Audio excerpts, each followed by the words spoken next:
ერთადერთი სიბრძნე რაც კი აღმოგაშსა ტკბილია და აღიარებ შენი თანაც არ მეგობრობ შეტევასთან თუ დარტყმაზე მიდგა საქმე შეხარ გვილია და გაიარე ჩემთან ერთად დაგარქმევენ ესმერალდას მწვანე ბავშვი წიგნით ხელში ხის წირას უმტკავს აირს ყველა სტილს და თან გისმენს სიტყვირას სამში ბოლო მოუღეს არაც სადეს ფიქრი მას რადგან დაინახეს გონება და მოусმინეს წვიმას მხოლოდ მარტო ცხენზე შეჯდომით არ გიწოდებენ პოლოს ვითომ ბრენდი ხარ მე გავაცოცხლე მარკო პოლოს მან თუ ჩაგითრიეს ყველა ცდილობს გაისროლოს დაგჭირდება სანთელი რომ გაერკვე რა მოხდა ბოლოს სამი სათამაშო საწოლის ქვეშ როგორ გინდა დააჯერო ამდენ აბორიგენს რო ამოგიღეს და რაღაცელით გამოდით თქვენს ვინ გადარჩა ვინ წონი და კილოგრამობით მზეს მგონი არავინ მაგრამ ვიღაც გამოიჩენს აქ თავს და მასთან გაქვს და ნახსნა მაგრამ უცე ბავშვი გამოირბენს ყველას გონია ის არის ვინც ხმას ამოიღებს თუმცა ჰაერს გაჭრის ის არის მის თავს წამოიცმევს ეს ისტორია ჩემ თაროზე საბრალონი დევს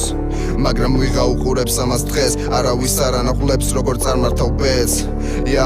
ანდა პირიქით რას გიმზადებს წყეული ბედი ზოგჯერ მოკლავს ხუჭუჭა და ხანაც ხვეული თმები სიკვდილის წინაც ვერ იმღერა მას დასცინის კედი და დაფიქრდი სანას უსიგნელიდან გაფერადები მათ ხომ ყველაფერი წაიღეს შენ სანამ მიხვედი უკვე აღარ შეგეხება სივრცე განედი გრძედი უბრალოდ ყურადღება გჭირდება და გამოიხედენ უშია წუხე მოხუცებს ტყვებიან ლამაზი ხედით